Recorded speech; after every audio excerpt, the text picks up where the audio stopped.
ये कहानी मैथ्यू नाम के एक लड़के के ऊपर आधारित है जो अपनी बोरिंग लाइफ से परेशान होकर एक गर्लफ्रेंड बनाना चाहता है और उसके साथ दिन रात घपाघप करना चाहता है। पर इसी बीच उसकी मुलाकात एक घपाघप 20 से होती है और फिर इसके बाद मैथ्यू के साथ आगे क्या होता है ये हम आज की से एक्सप्लेनेशन में देखने वाले हैं। फिल्म का नाम है गर्ल नेक्स्ट डोर और ये फिल्म 2004 में रिलीज हुई थी। मूवी की शुरुआत में हम मैथ्यू नाम के एक लड़के को देखते हैं जो पढ़ाई में बहुत अच्छा होता है, पर इतना होशियार होने के बाद भी वो बहुत बोरिंग था, जिस वजह से कॉलेज की कोई भी लड़की उसमें इंटरेस्ट नहीं लेती थी। ये मैथ्यू का आखिरी साल था और वो अपने हायर एजुकेशन की फीस के लिए स्कॉलरशिप लेने की तैयारी कर रहा था। पर मैथ्यू इन सब से भी खुश नहीं था क्योंकि उसने आज तक कुछ ऐसा नहीं किया था जिससे वो बाद में याद रख सके और उसने अपनी पूरी जिंदगी सिर्फ पढ़ाई करने में ही निकाल दी थी। इसलिए एक दिन मैथ्यू डिसाइड करता है कि अब से वो भी वही चीजें करेगा जो उसके साथ के लोग कर रहे थे, जैसे लड़कियां पटाना और घपाघप करना। इसी बीच मैथ्यू के घर के बगल में डैनियल नाम के एक बहुत ही खूबसूरत लड़की रहने के लिए आती है। डैनियल इतनी ज्यादा खूबसूरत थी कि वो दिखने में किसी सुपर मॉडल से कम नहीं लग रही थी। रात को मैथ्यू फोन पर बात कर रहा होता है और तभी उसकी नजर डैनियल की खिड़की पर जाती है जो कि कपड़े बदल रही थी। ये देखकर मैथ्यू का छोटा चेतन जाग जाता है और फिर वो भी छुपकर डैनियल को देखने लगता है। पर तभी डैनियल मैथ्यू को उसे देखते हुए देख लेती है और वो सीधा उसके घर आ जाती है। तभी डैनियल के डैड उसे नीचे बुलाते हैं, जिसको सुनकर डैनियल के फटकर 64 हो जाती है। अब मैथ्यू डरते हुए नीचे आता है, पर तभी उसके डैड उसे बोलते हैं कि डैनियल शहर में नहीं आई है,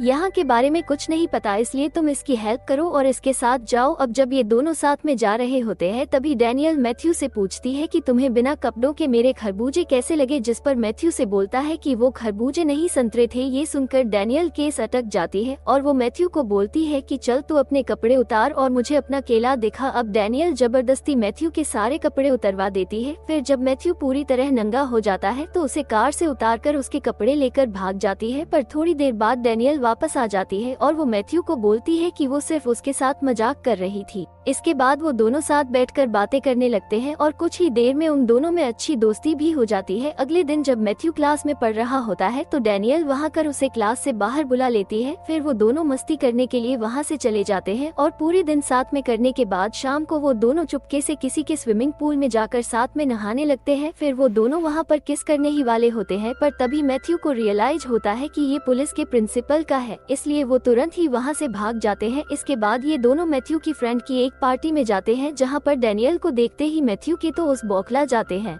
और वो डैनियल को इम्प्रेस करने की कोशिश में लग जाते हैं। पर इस बार मैथ्यू डिसाइड कर चुका था कि डैनियल को घोड़ी तो वो ही बनाएगा, इसलिए वो डैनियल के पास आता है और उसको सबके सामने ही किस करने लगता है। अब डैनियल को किस करने के बाद मैथ्यू को ऐसा फील हो रहा था कि अब जॉनी सिंस का बाप तो वो ही है। पर तभी उसका एक चोमू दोस्त उसके पास आता है और उसे बोलता है कि भाई तू जिसे मियाँ कुमारी समझ रहा है वो तो मियाँ खलीफा है और लोग उसके वीडियो देखकर अपनी टंकी खाली करते हैं। अब ये सुनकर मैथ्यू का दिल टूट जाता है और वो निराश होकर वहाँ से जाने लगता है। पर तभी उसका दोस्त उसे बोलता है कि अगर ये जब स्टार है तो क्या हुआ, तुझे तो इस चीज का फायदा उठाना चाहिए और तू जो चाहे उसके साथ कर सकता है। अब ये सुनकर मैथ्यू सीधा डैनियल के पास जाता है जो उसकी माँ के साथ बैठकर उसकी बचपन की फोटोज देख रही थी। वहाँ मैथ्यू डैनियल को बोलता है कि आओ मैं तुम्हें तारों के शहर ले चलता हूँ और फिर वो दोनों साथ में एक होटल में जाते हैं जहाँ मैथ्यू को घोड़ी बनने के लिए बोलता है। अब डैनियल भी समझ गई थी कि मैथ्यू से क्या चाहता है, जिस पर डैनियल उसे बोलती है कि तुम मुझे गलत समझ रहे हो, मैंने घोड़ी बनने का काम तो कब का छोड़ दिया है। डैनियल बताती है कि पहले मैं किसी के लिए भी घोड़ी बन जाया करती थी पर अब मैं वैसा कुछ नहीं करती, और ये बोलकर वो डैनियल से नाराज होकर वहाँ से चली जाती है। अगले दिन मैथ्यू डैनियल से माफी मांगने उसके घर जाता है जहाँ पर उसे एक और आदमी मिलता है जिसका नाम कैली था। मैथ्यू केली से पूछता है कि तुम डैनियल को कैसे जानते हो, जिस पर केली उसे बताता है कि मैं डैनियल का प्रोड्यूसर हूँ और साथ ही मैं इसका एक्स भी हूँ। अगले दिन मैथ्यू जब कॉलेज जा रहा होता है तो वहाँ पर देखता है कि कैली लड़कियों के साथ फ्लर्ट कर रहा है। तभी कैली वहाँ पर मैथ्यू को भी देख लेता है और वो लड़कियों के सामने मैथ्यू की तारीफ करने लगता है। इसके बाद मैथ्यू केली के साथ बैंक जाता है जहाँ वो बताता है कि ये एक स्टूडेंट एडवाइजर है। दूसरी तरफ हम डैनियल को देखते हैं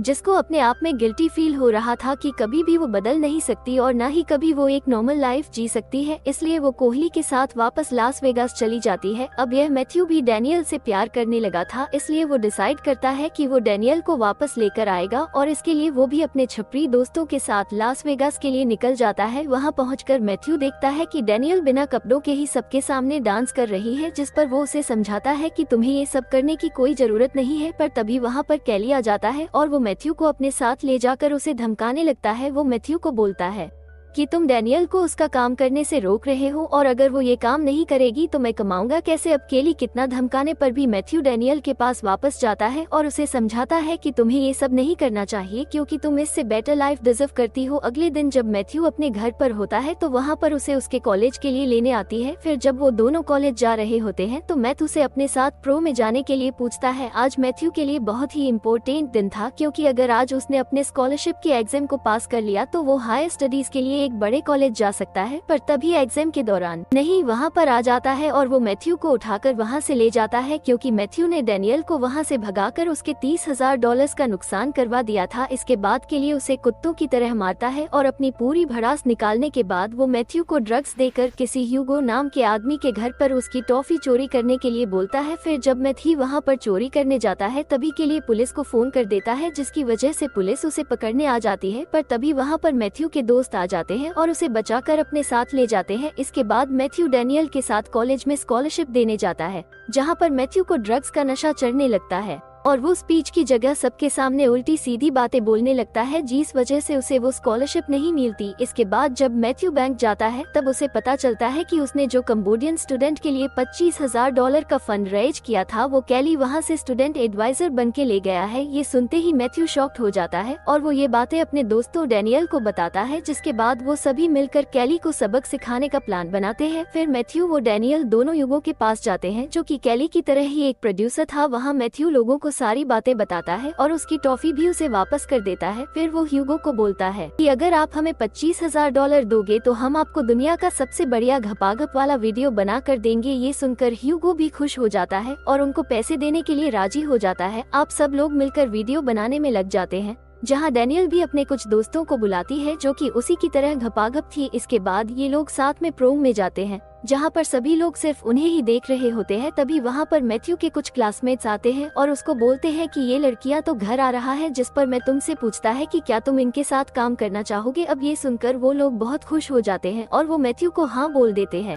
अभी ये सभी लोग मिलकर उसी रात वीडियो शूट कर लेते हैं और अगले दिन जब मैथ्यू अपने घर आ रहा होता है तभी उसके पास उसके दोस्त का कॉल आता है और वो उसे बताता है कि हमारी वीडियो को किसी ने चोरी कर लिया है और चोरी करने वाला और कोई नहीं बल्कि कैली होता है। मैथ्यू को धमकी देता है कि इस वीडियो की कमाई का आधा हिस्सा तो मुझे दोगे, नहीं तो मैं सटेप को तुम्हारे प्रिंसिपल और तुम्हारे पेरेंट्स को दिखा दूंगा। पर मैथ्यू से मना कर देता है, जिस पर वो सटेप को सबको दिखा देता है। पर जब वो वीडियो स्टार्ट होता है तो हम देखते हैं कि वो सिर्फ घपाघप के एजुकेशन वाला वीडियो होता है, जिसको देखकर सभी लोग मैथ्यू की बहुत तारीफ करते हैं। अभी ऑफिशियली रिलीज कर दिया जाता है और देखते ही देखते ये टेप मार्केट में बेस्ट सेलर बन जाती है। अब मैथ्यू के पास बहुत सारे पैसे आ गए थे, जिससे वो अपनी यूनिवर्सिटी की फीस भी भर देता है और वो उसको स्टूडेंट को भी स्कॉलरशिप दे देता है। मैथ्यू बाकी बचे हुए पैसों से अपने लिए गाड़ी खरीद लेता है और वो कैली को एक्सपेंसिव गिफ्ट भी देता है, जिससे वो दोनों अच्छे दोस्त बन जाते हैं। लास्ट में मैथ्यू डैनियल भी साथ में खुशी खुशी रहते हैं और कुछ इसी तरह से ये फिल्म यही खत्म हो जाती है।